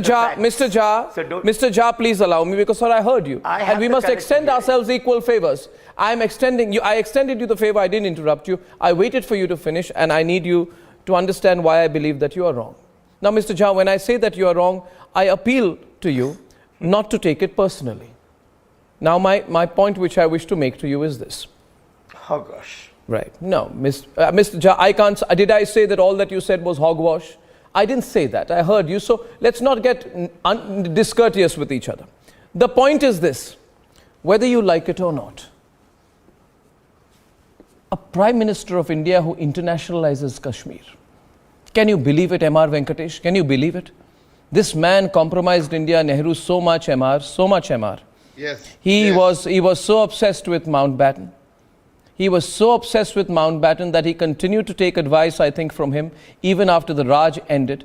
And that led to the Kashmir issue going up to the United Nations. But I believe, I believe strongly, this man compromised the country. Am I saying he was compromised? Not yet. Not yet. But I'm saying he compromised my country. And I have every right to say it today, that he was compromising the country. And Mr. Jha, don't tell me about Nehru facing difficult situations. I'm from Assam. In 1962, he almost gave up Assam. He gave up Assam. 1 minute, sir. 1 minute. This man, so compromised. So no. This man said, my heart goes out to the people of Assam. Yes. Did he not make that comment? Did he not almost after the fall of Bomdila give up Assam? Are we to forget all this? This man internationalized Kashmir. This man inserted the provisional cause into the accession. This man was trying to override Sardar Patel. This man insisted on a plebiscite. If he was going by popular opinion and popular leader M.R. Venkatesh, why was he insisting on a plebiscite? Exactly, Arnab. This is the point. What I'm worried about is 60 years later, 75 years later, when people like Mr. Jha. It was a UN resolution. Please, sir, please listen to me. Sir, we have heard you. The problem is people of your seniority and your integrity try to airbrush history at this distant point in time and try to paint Nehru as what he is attempted to be painted without taking into account the facts. The fact of the matter, what you said was that he had a Hobson's choice and he had to trade off between Kashmir and Hyderabad. Let us assume that he did the trade-off also. Then why did he take it to the UN? Why did he internationalize the whole issue? Why did he ask for a plebiscite? Why did he, the next question that flows from this is, did he do it under some external pressure? Was somebody handling him? Was he, some sort of a person who was being handled from the colonial masters, or some other people who wanted a type of instability to be sown in Kashmir? A young nation with a weak border is what the people wanted. And did Nehru inadvertently or advertently led himself into the trap? Strong point. And we know. No, these are the questions. And sir, since Arnab did talk about Mountbatten, did his relationship with Mrs. Mountbatten allow himself to be I won't used go in that a particular far. manner? No, I wouldn't go that far. Right. I wouldn't go. I wouldn't go that far, Emma. Let's stay factual, man. Let's stay factual. You got a strong point. You got a strong point. I got a strong point. Let's stay factual. Yes, DK now. DK, don't get worked up, DK. This is a true narration of history. And if you've been wrong, you must say on national television, you must say tonight, Arnab, I was wrong, we were all wrong, we let down generations after generations, and we must now say that the first Prime Minister of this country compromised the country itself. How can we not say that? Okay, Arnab, can I come on briefly? Yes. Very briefly. You see, the facts that are being said today, including Kiran Rijiju, is known. There is nothing new in it. See, Kiran Rijiju is trying to do a PhD. This is what we do in the university. The government's job is not to dig history, to build on it and there fix he puts a firewall. They are saying they have undone You're not it. comfortable. He's trying to block us. He's against freedom of speech. He doesn't want open expression. He doesn't want democratic expression. He wants censorship tonight. DK Giri wants censorship tonight. You can't censor, sir. Arnab, this is not You're trying to censor. You are running the You must not country. censor, sir. Arnab, it is not a university. You must not censor, sir. He's not a professor. He's a minister. Yeah, neither am I a professor, but I know more than you about the subject. History. You see, I'm not a professor, but I know more history than you, I'm sir. not talking about that. Of course you know more. I know more history than you. You do. But the job of a minister is not to become a professor. Oh, so you have a problem with him speaking? He said history has been a mistake has been undone. Louder. Yes, has POK been retrieved? Tell me. I am asking Kiran Rijiju, has POK, what has been undone? Have you retrieved your territory from China? I can tell you 10 more mistakes of Nehru. No. These are not mistakes. You are continuing with the mistakes. What have you done with China? 5,000 square kilometers. China is Sir, come to the point. Did Nehru compromise India or not? That's what we are debating. Has been given away. He compromised the country. We accept it. Tibet was given away by Nehru. Don't get worked up. Back. That's what people like about Republic. We stay the straight questions. We have the intellect and the research to back it up. This gimmick in Kashmir will win you votes. Will win you votes or no? It is not undoing history. Okay. Now you're just raving. You're just raving now, sir. You're raving. Okay. Okay, I'll tell you now. I'm not raving. No, but I know more history than you. I know more facts than you. I want to counter you. Will you take a question? Will you take a question, sir? 1 minute. Sudanshu is coming in. Sudanshu is coming in. 1 second. Will you? 1 second. Sudanshu Trivedi, 1 minute. 1 minute रुक जाइए. 1 minute रुक जाइए. शांत हो जाइए. दोनों side शांत हो जाइए. अगर डिबेट करना है तो एक एटमॉस्फेयर में करना पड़ेगा. खुलकर डिबेट हो रही है. देखिए, this channel invites people who it totally disagrees with and counters them factually. Like Mr. Jha, I have a great amount of personal regard for him. He knows that. But I disagree with him totally. He knows that as well. Right? Now, Mr. Giri, please don't get excited. If everyone gets excited, we can't debate. See, one point I'll tell you. Nehru viewers refused to sign. I want to ask you, sir, please let me. Nehru refused to sign the standstill agreement on 12th August 1947, right? Nehru, by his own admission in 1952, disclosed that when the Constituent Assembly met in Kashmir in 1951 and decided to pass a resolution confirming the accession, it was Nehru who, quote unquote, asked it not to be so as to not be embarrassed before the United Nations. A historical fact. Third fact, 27th October 1947, right? How is it that appeals for help and for accession to India were ignored and Nehru instead chose to sit on it all day and deliberate on the risks and dangers by his own admission in the Lok Sabha? You don't want me to say these things, no? No, Mr. Giri, you don't want me. In elaborately. No, you don't want me to say these things. What is BJP trying to do? No. Answer my question. Did he or did he not do all that? I agree with you more than you are saying. Mr. Giri. I agree. Mr. Giri, people are with me. Sudhanshu Trivedi is on the debate. Sudhanshu Trivedi is on the debate. We'll also get location Ahmadiyya. Sudhanshu Trivedi and Amit Raina on one side. Yeah, 1 minute. Sudhanshu Trivedi first. The debate is trending. Sudhanshu Trivedi, quick counter. Aside, whatever is written in the books, whatever the references and whatever is the documents, I just want to say rational things. Can you quote a single example in the entire world history in which the army which was winning has asked for ceasefire? It was only in Kashmir. Second thing, can you quote a single instance in the entire world history that the bigger country who's having more powerful position, whose army was powerful, and went to United Nations? Then, when they went to United Nations, sir, United Nations was formed in 24th of October 1945. On 27th of October 1947, कोई legitimacy नहीं थी UN की. And such a senior person like Mr. Jha can, after research, can tell me that before Kashmir, how many issues have gone to UN? And on the issue of this pretext कि war हो जाती पाकिस्तान से, जनाब मैं पूछना चाहता हूं कि ये बताइए कि उस समय पाकिस्तान की करेंसी कहां छपती थी? इंडिया में. पाकिस्तान का गोल्ड रिजर्व कहां था? इंडिया में. पाकिस्तान का खजाना कहां था? इंडिया में. ऑर्डिनेंस फैक्ट्री कहां थी? इंडिया में. Sir, if somebody says that at this extent Pakistan could have dared to have war with India, I think this thing not only looks prejudiced, baseless, but with due humility, it looks to the extent of ridiculous. Because senior persons are knowing that till early 50s, the entire currency was printed in India. And the fact of the matter on the Hyderabad, Liaquat Ali, after he came to know that Hyderabad has been annexed, he tried to send the Air Force, but he was advised by Air Force that they were not having capability that can go to Hyderabad and come back. Then he asked, can they bomb Delhi? Then they said, no sir, we cannot afford to have war with India. Sir, क्या बात कर रहे हैं sir? बड़ी logical सी बात कह रहा हूं. Ordnance factory there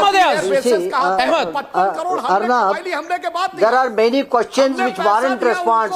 कि हथियार खरीदो और हम पे अटैक करो. Yes. No. Just tell me, when you say that the Pakistan would not have been in a position to face India in a war, but the point is, where was the option of the war? Pakistan had already, through tribals, they have already reached to Srinagar, and it was still not acceded to India. How could India come in? That's why the Maharajas signed an accession, just because Pakistan invaded Kashmir through tribals. Sudhanshu. And then which forced Maharaja to seek military help from the government of India. Okay, Mr. Amit Raina is countering you. Mr. Ayaz, I allow Mr. Amit Raina on the debate. One by one, Mr. Ayaz, you're being countered by Amit Raina. Amit Raina, both sides. Ayaz, you remember in 52 when Nehru visited Kashmir? No, I am not commenting that. He not only reiterated that India has been compromised by Nehru, but just 1 minute. Compromising. Why? Because India is J&K was not part of India, and it is only Nehru. Can I have Raina higher? With the Maharaja.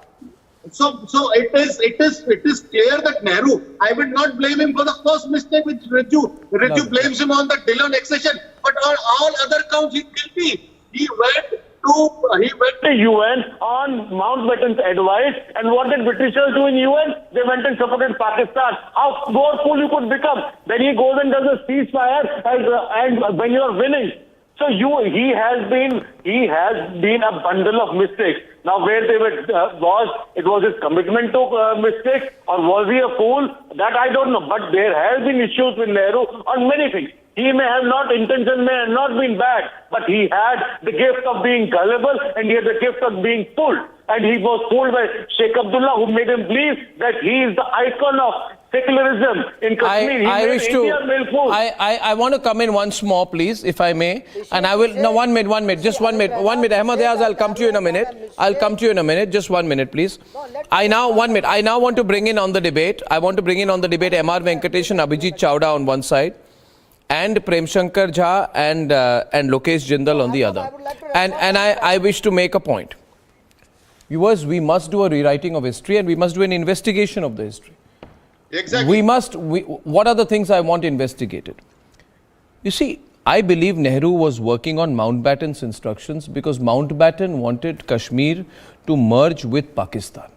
The person who would have benefited the most, the people who would have been benefited the most by Nehru's so-called dithering on Kashmir would have been Mountbatten and Pakistan. It's a fact, right? And Nehru was going by Mountbatten's advice. Mountbatten was trying to convince Hari Singh to join Pakistan after the partition. And this was a simple way to make the British happy. This is a fact.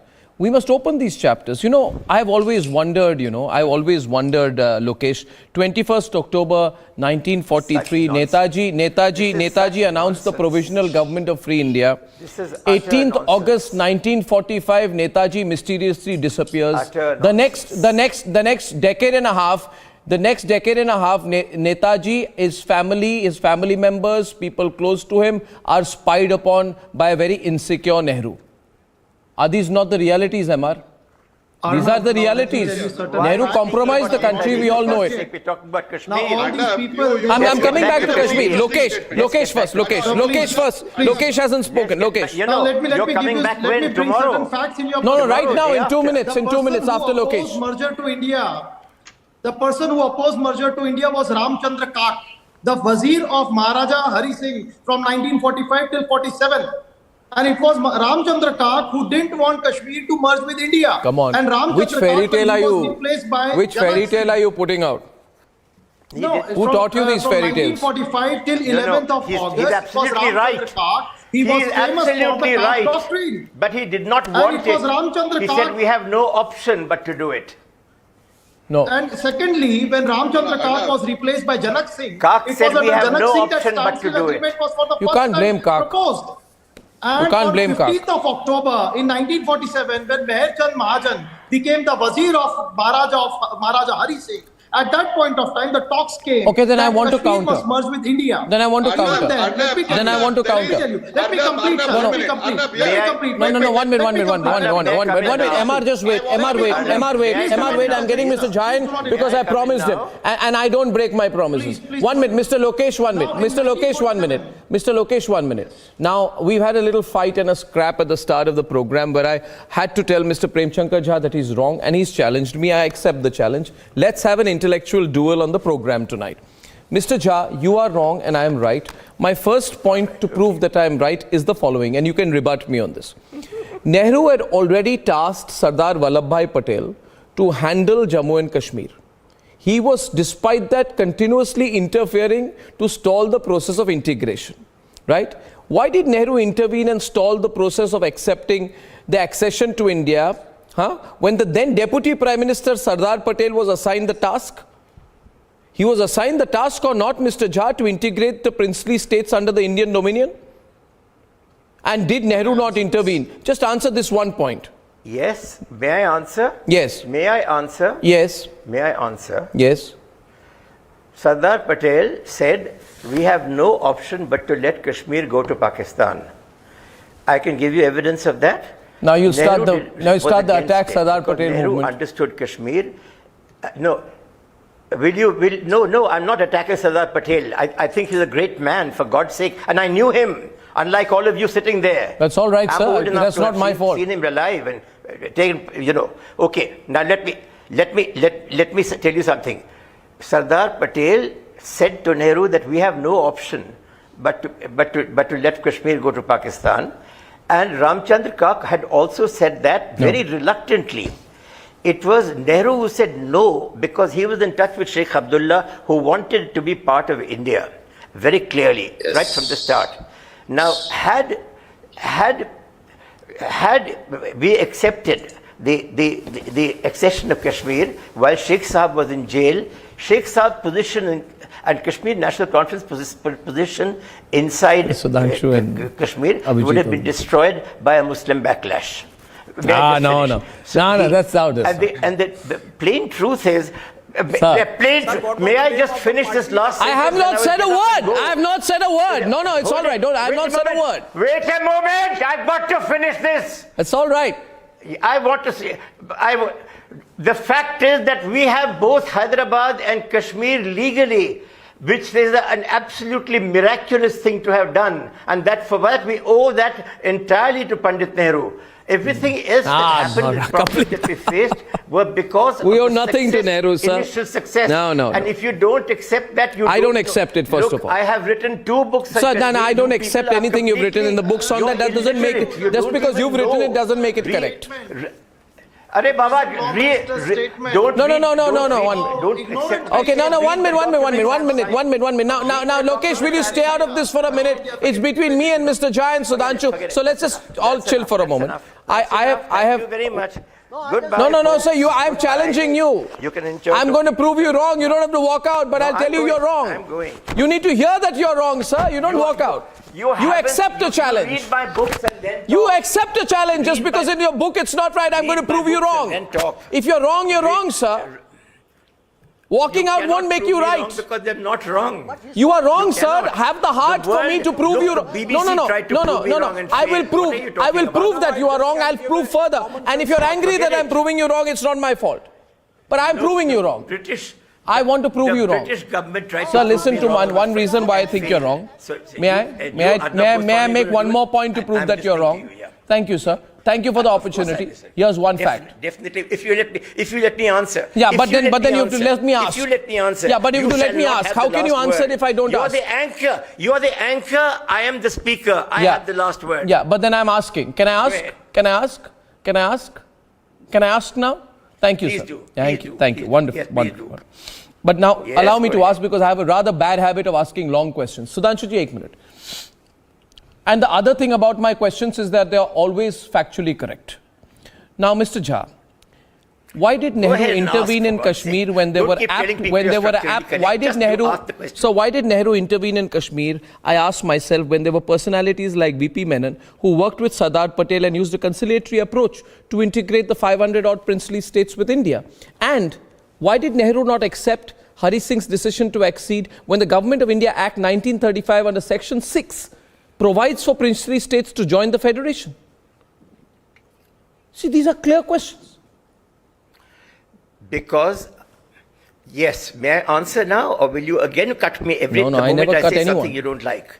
If you allow me to finish in 2 sentences, you never cut anyone. You got a historical record of cutting people for 20 years. Don't say that, Arnab. Please, for heaven's sake, let me just finish this. 1, because Hyderabad would have got the legal right then to accede to Pakistan, which was the lesser issue. The major issue was that the Maharaja had put Sheikh Abdullah in jail, and therefore if the Maharaja then acceded to India and India accepted that, Sheikh Abdullah's position in Kashmir would have become zero.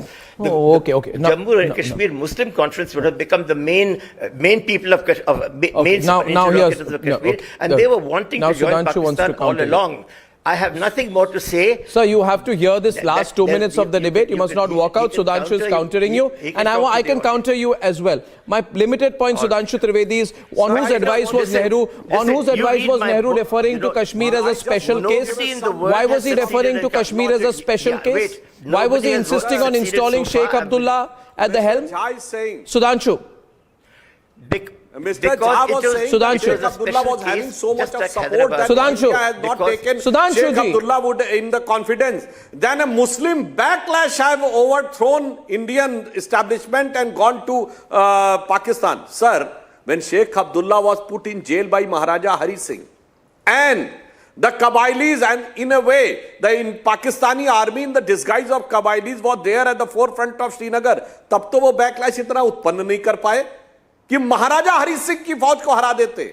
And you are saying with the full authority of the state of India and the Indian army would have been there, then Sheikh Abdullah would have managed to have such type of huge backlash कि वो Indian army को हरा के उधर चले जाते हैं. Sir, ये इतना लॉजिकल नहीं लगता है. I leave up to the viewers to think what is logical. And as for Hyderabad, you are again saying, sir, only in Hyderabad city Muslims were in majority.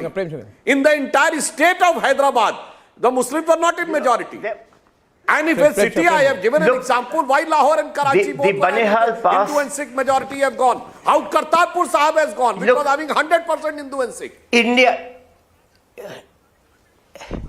India could not hold Kashmir if Pakistan attacked then. We had to go in by air. There was no road to Kashmir. Pakistan has attacked from India. and The they were Banihal not having tunnel had not capability been beyond made. that.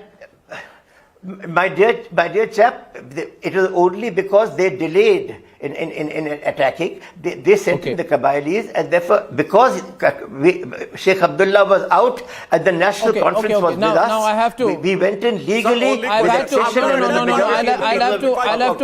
close it there. And that is something I'll have to close it there. Legally, with the majority of the people of Kashmir with us. I'll have to close it there, ladies and gentlemen. I believe the consequences of Nehru's compromise are great. Nehru has compromised the country. I thank everyone, including Prem Shankar Jha, for not walking off and taking our questions this evening. This has been a really invigorating debate. It's always fantastic to debate with you. It's fantastic when you debate with people you completely disagree with, but you can still end pleasantly. Thank you so much. Thank you all for joining me on that fantastic debate. Ladies and gentlemen, I have a huge debate, a massive debate on the other side. And my debate is on the biggest fake news story in the world at this moment, and how the Lutyens lobby is working extra hard to cover it up. In a few minutes.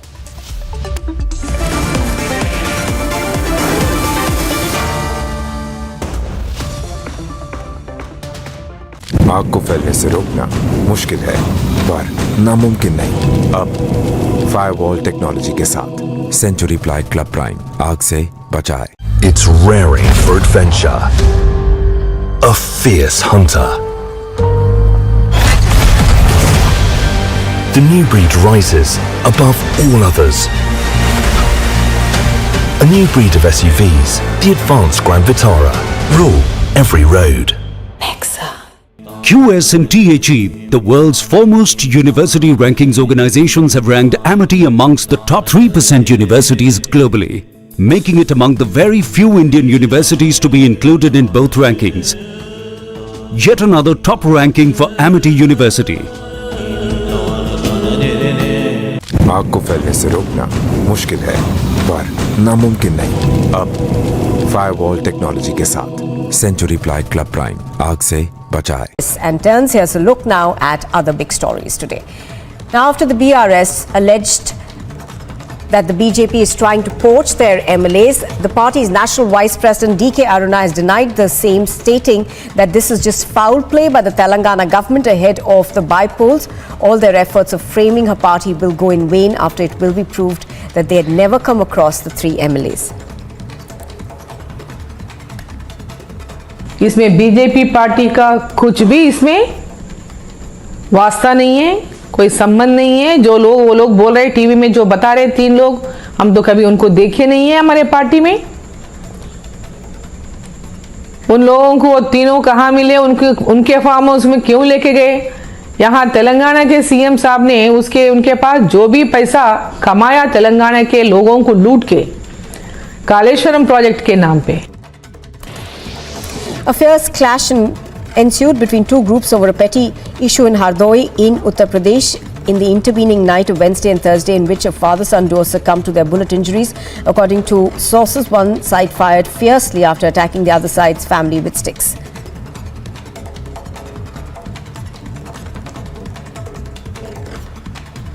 Babu Singh, उनके बेटे की death हो गई है, 2 अन्य घायल हैं। इस संबंध में अभियुक्तों की गिरफ्तारी के लिए कई टीमें लगाई गई हैं। जो मौके पर पता लगा है, किसी मामूली सी बात पर जो अभियुक्त है वो हमलावर हुए थे और बात बढ़ गई, जिसमें कि 2 लोग की मृत्यु हो गई है। The CDS General Anil Chauhan attending the wreath-laying ceremony on the occasion of Infantry Day at the National War Memorial. The ceremony will be followed by the reenactment of the historic event of the Badgam landings, beside presenting mementos to veterans. And turns, here's a look now at other big stories today. Now, after the BRS alleged that the BJP is trying to poach their MLAs, the party's national vice president DK Aruna has denied the same, stating that this is just foul play by the Telangana government ahead of the by-polls. All their efforts of framing her party will go in vain after it will be proved that they had never come across the 3 MLAs. इसमें BJP party का कुछ भी इसमें वास्ता नहीं है, कोई संबंध नहीं है। जो लोग वो लोग बोल रहे टीवी में, जो बता रहे 3 लोग, हम तो कभी उनको देखे नहीं है हमारे पार्टी में। उन लोगों को वो तीनों कहाँ मिले, उनके फार्म हाउस में क्यों लेके गए? यहाँ तेलंगाना के सीएम साहब ने उनके पास जो भी पैसा कमाया तेलंगाना के लोगों को। As the poaching controversy gets bigger, a clash is being reported from Telangana. The BJP cadre attempted to burn the effigy of Chief Minister KCR. A clash broke out between the TRS and the BJP workers at the Yasuguda checkpost. TRS workers can be seen thrashing BJP workers in the video. Police had to intervene to control the situation and disperse the crowd.